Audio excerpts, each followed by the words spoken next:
안녕하세요. 어드미션 마스터즈의 경험이 있는 탑 명문대 입학심사위원들과 함께 미국 대학 입시 궁금증을 풀어가는 교육 컬럼니스트 진아킴입니다. 구독과 좋아요, 알림 설정은 영상 제작에 큰 힘이 됩니다. 대학 입시에서 종합평가는 한마디로 지원자를 일부가 아닌 전체적인 면모로 보기 위해서 다양한 요소를 고려한다는 뜻입니다. 그러나 모든 요소가 똑같은 비중으로 반영되는 것은 아니라는 점을 학생들은 알아야 합니다. 더 중요한 것도 있고 무게가 덜한 요소도 있습니다. 예를 들어서 지원자가 우클렐레라는 악기를 연주를 하고 중미의 코스타리카에서 실시된 해양학 캠프에 참여한 사실이 있더라도 GPA가 2.1이고 표준시험 점수가 형편이 없다면 빛을 발하기 어려울 것입니다. 일반적으로 종합평가는 학생이 고등학교 4년 동안 이룬 학업적 성취에 큰 가치를 둡니다. 이에 비해서 단 서너 시간 동안 치르는 표준시험에 대한 가중치는 덜한 편입니다. 이 밖에 종합평가가 포함하는 요소들에는 택한 수업의 난이도, 그리고 4년간 성적이 상향 트렌드인지 하향 트렌드인지의 여부, SAT와 ACT 또는 AP와 IB 시험 등 표준시험 점수, 학년 석차, 교사와 카운슬러가 작성한 추천서 등을 통해서 드러나는 학생의 특징과 길고 짧은 다양한 대입 에세이, 과외활동, 특별한 재능이나 열정, 장애나 질병 같은 특수 상황 등이 있습니다. 물론 이런 요소들을 모두 검토를 하려면 적지 않은 시간이 걸립니다. 그렇다면 입학사정관들은 원서 한 개를 보는데 얼마의 시간을 들이는 것일까? 최근 월스트리트저널은 조지아 텍, 라이스, 버크넬 등 세계 대학의 입학사정관들과 인터뷰를 가졌습니다. 매년 쇄도하는 원서들을 어떻게 다루는지 알아보기 위해서였습니다.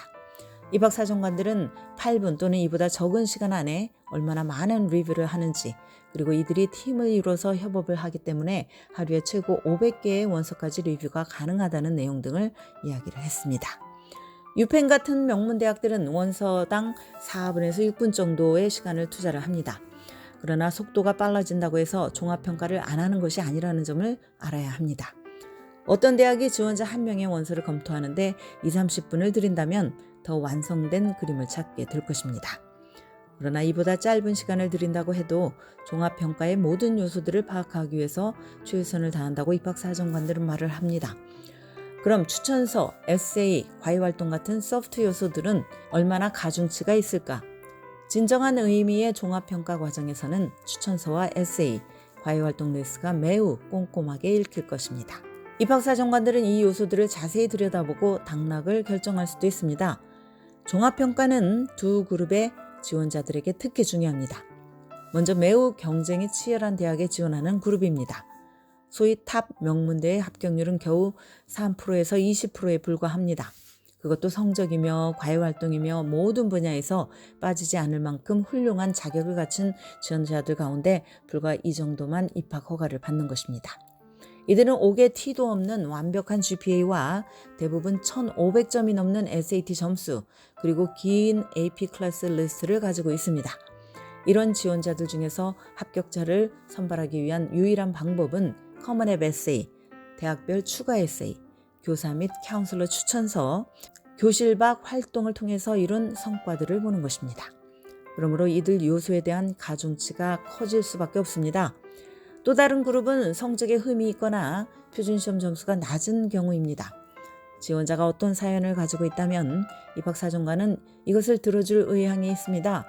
만약 9학년 성적이 나빴는데 그것이 부모의 이혼에 따른 가정의 재정 파탄 때문이라면 단순히 성적에만 집중하는 입학사정보다는 종합평가가 나을 것입니다. 종합평가는 매년 10만 명에 가까운 지원자가 몰리는 대규모의 공립대학보다는 규모가 작은 리버럴 아츠 컬리지에서 더 효과적으로 실시될 가능성이 높습니다. 다음으로 살펴봐야 할 것은 테스트 옵셔널 대학들입니다. 테스트 옵셔널 정책을 채택한 대학은 종합평가로 입학사정을 진행한다고 해도 무방합니다.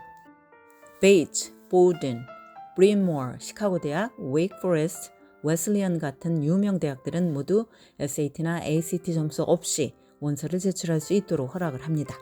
이들 대학이 주목을 받기는 했지만 이들 외에 미국에서 900개가 넘는 대학들이 테스트 옵셔널 정책을 2022년 가을 학기 입시까지 연장을 했습니다. 그렇다면 종합평가를 이해하는 것이 왜 중요한가? 고교 시니어들은 원서 마감일까지 너무 할 일이 많아서 시간 부족에 시달립니다. 이로 인한 정신적 압박감은 말로 표현하기 힘들 정도입니다. 그래서 원서의 어떤 부분은 대충 지나치기도 합니다. 예를 들어서 과외활동 리스트는 다시 점검하지 않기로 한다든지 틀린 스펠링을 재검토하는 것은 잊어버린다든지 하는 것입니다. 어떤 학생들은 왜 우리 대학에 지원하는가에 대한 에세이를 대학별로 새로 작성하지 않고 하나의 버전에서 약간씩 내용만 바꿔가면서 계속 재활용을 합니다.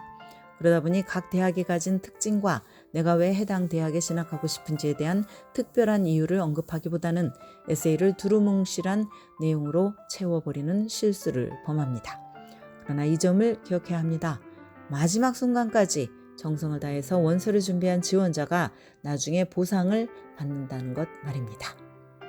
오늘은 종합평가의 진정한 의미에 대해서 말씀을 드렸습니다. 지금까지 교육 전문 컨설팅 그룹 어드미션 메서스 진아킴이었습니다.